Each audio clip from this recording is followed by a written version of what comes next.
Xoş gördük əziz dinləyicilər. Yenə də bir dini mövzu ilə qarşınızdayım. Deməli, bir neçə gündür ki, yenə də biz dini müzakirələrin şahidi oluruq. İstərsə Elçin Əlibəyinin verilişində olsun, istərsə də bu günlərdə yenə də Fərid Abdullahın və bu firqəçilərin necə deyərlər, hədislər uğrunda mübarizəsinin şahidi oluruq və bütün bu şahidlik də bizə həqiqəti göstərmiş olur ki, mən buna çox sevinirəm ki, ümumiyyətlə belə diskussiyalar çox olmalıdır və insanlar həqiqəti görsünlər. İnsanlar artıq kimlərin argumentsiz qaldıqlarını, kimlərin doğrudan da zəif qaldıqlarını görürlər və Allah özü də buyurur, hər şey müqayisədə bəlli olur mənim əzizlərim. Allah Quranda buyurur ki, siz onlara dəlillə cavab verin ki, və onlar bunun qarşısında əlbəttə söz tapa bilməyəcəklər. Bizim mövzumuz və bizim cavabımız yalnız dəlil olmalıdır. Deməli, işim yoxdur Fazil Mustafa, daha doğrusu üzr istəyirəm, Elşad Miri ilə Fazil Əhməd arasında Elçin Əlibəyinin verilişində işim yoxdur. Siz orada çünki həqiqətləri gördünüz, argumentləri gördünüz, fərqi yoxdur. O argumenti kim verir, o adamı sevirsiniz, sevmirsiniz. Əsas məsələ bu deyil. Əsas məsələ həqiqətdir ki, o həqiqət dəlilə söykənir, yoxsa söykənmir. Və siz orada gördünüz ki, həqiqətən firqəçilər çox ağır vəziyyətə düşdülər. Bunlar üçün yoxdur. Və bu yaxınlarda mən yenə də Fərid Abdullah qardaşımızın deməli sözlərinin şahidi olub, yenə də hədisçilər ortaya düşüb hədisləri müdafiə etməyə çalışırlar və əslində qalsa müəyyən mənada da bir insanları aldadan manipulyasiyadan istifadə edirlər. Deməli, məsələ bundan ibarətdir ki, Fərid Abdullah bildirir ki, necə olur ki, biz Platonun, Hegelin, Hipokratın sözlərini qəbul edirik. Halbuki onlar Peyğəmbərdən əvvəl olublar.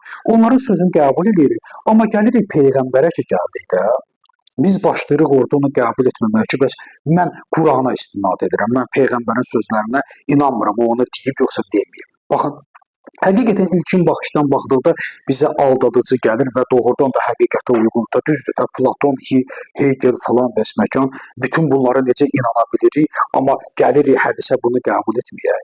Baxın, mən sizə cavab verəcəyəm, əlbəttə ki, həqiqətlə cavab verəcəm. Əvvəla, Fərid qardaşıma onu bildirmək istəyirəm ki, bizim dinimiz bir fəlsəfə, bir Hegel fəlsəfəsi deyil, bir Hipokrat fəlsəfəsi deyil, bir Platon fəlsəfəsi deyil. Bizim dinimiz səmavi dindir və bizim dinimizin mayəsini, qayəsini Allaha təslim olmaq tutur. Allaha təslim olan bir dinin də fundamentində Allahın sözü olmalıdır. Baxın, Qasiyə surəsi 6-cı ayədə Allah təala buyurur ki, bunlar Allahın ayələridir.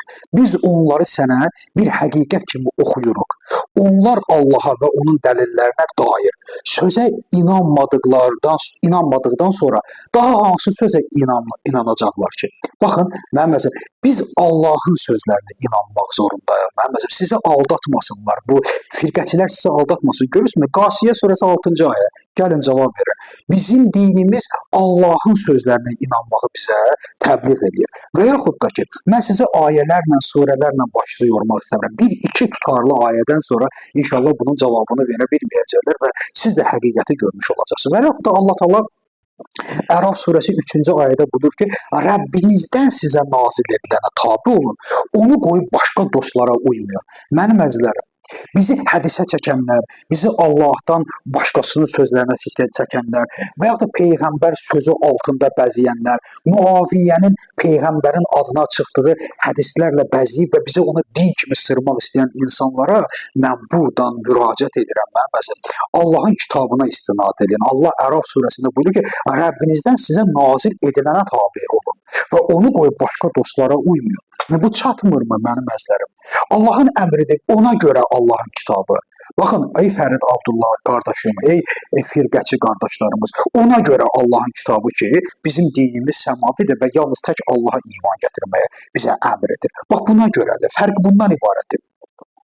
Və yaxud da ki, Ənam surəsi 114-cü ayədə Allah təala buyurur ki, Fərid qardaşımız bildirir ki, niyə görə Platona inandınız və Peyğəmbərin sözünə inanmadınız? Şimdi ona cavab verəcəyəm.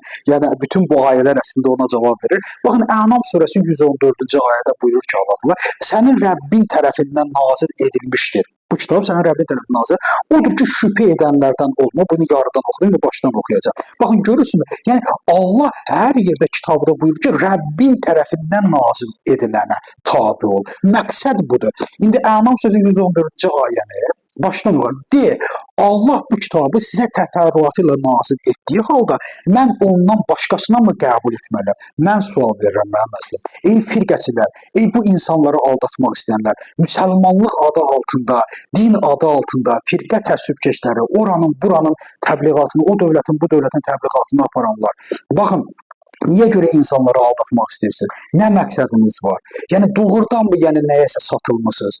Mənim əzlərim, niyə görə siz Allahın kəlamını bir kənara qoyub ona alternativ gətirmək istəyirsiniz? Məgər bilmirsiniz ki, Allah müvafiq ayəsində buyurur ki, mənə şərik gətirənləri, şirk qoşanları mən bağışlamayacağam. Məgər bu ayədən yadınızdan çıxmısınız? Baxın, buyurun, yenə də deyirəm, bu surə ona, bu ayə ona cavab verir ki, de, Allah bu kitabı sizə təfərrüatı ilə nazil etdiyi halda mən ondan başqasını mı qəbul etməliyəm? Bəli, bax, buna görə Quran-ı Kərim, buna görə Peyğəmbərin adına çıxarılan Hegel, Platon, necə deyir, İpokrat, baxın, bunlar böyük şəxslər, biz onları sevəcəyik, qulaq asacağıq, öyrənəcəyik, biz insanıq, mən fəlsəfəni şəxsən çox sevirəm, Hegeli də oxuyuram, Peyğəmbər haqqında deyiləndə, Həzrət Ali haqqında deyilənləri də, Ömərin, Əbu Bəkirin deyildiyi ilə, yaxşı sözə əlbəttə ki, biz inanacağıq, əlbəttə ki, biz o yaxşı sözü qəbul edəcəyik və bundan sevə-sevə də istifadə edəcəyik, amma məsələ dinə gəldikdə, din Allaha məxsusdur, din Allahındır.